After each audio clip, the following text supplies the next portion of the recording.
In the last video, I talked about how building strength is about using more of your muscle, and building muscle is kind of like using more of your muscle up, fatiguing it to a higher degree. And there's advantages to high weight and low weight when it comes to building muscle.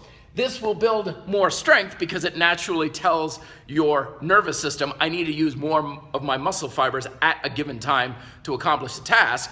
But when it comes to building muscle, that's a little bit of a different scenario because it's like how much of your muscle can you fatigue and use up? And there may be an advantage to the lower weights to do this, because if you use up, a large chunk of it for 1 rep and then another large chunk for 2 reps, but you still have plenty of muscle left over, just not enough to get that amount of resistance, of force, then you've kind of hit failure, but your muscle hasn't actually failed. So this is another thing. People say, I lift to failure. This is a bastardized term.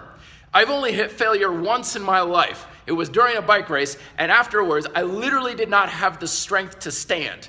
When people say, I hit failure on my squats, I'm like, if you can stand, it's not failure. It's failure under that load for that exact exercise. So that's why I use the term high fatigue. Strive for a high amount of fatigue if you want to build muscle, because every time we tell ourselves, because this is what's in charge. Your brain is what is in charge of how strong you are, how much muscle you're building, all that. Every time you tell yourself, I hit my limit, you're fooling yourself.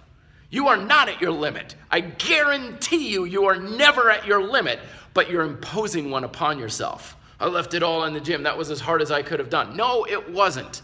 Do not limit yourself like that. But anyway, a little off track. So the idea is, how much muscle can you use up versus how much can you use at a time? And I think there's a big value to things like drop sets. Heavy weight, then lighter, then lighter, then lighter, then lighter, and pretty soon, you're struggling with like 5 pounds. In the bodyweight world, you just simply regress the technique until you're struggling to do push-ups, against the wall.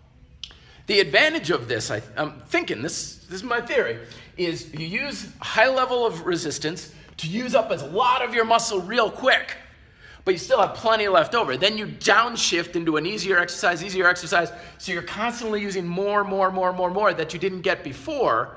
So you're getting the best of both worlds from a muscle building and strength building perspective. So I'm going to play around with it a little bit more in my Veterano Plus program, but I wanted to let you guys know on it because I think it's a very interesting way of looking at things lately, and it's kind of making a lot of sense, at least to me at least. Let me know your thoughts down below. Don't forget to like, share, and subscribe if you enjoy my stuff. Till then, be fit, live free.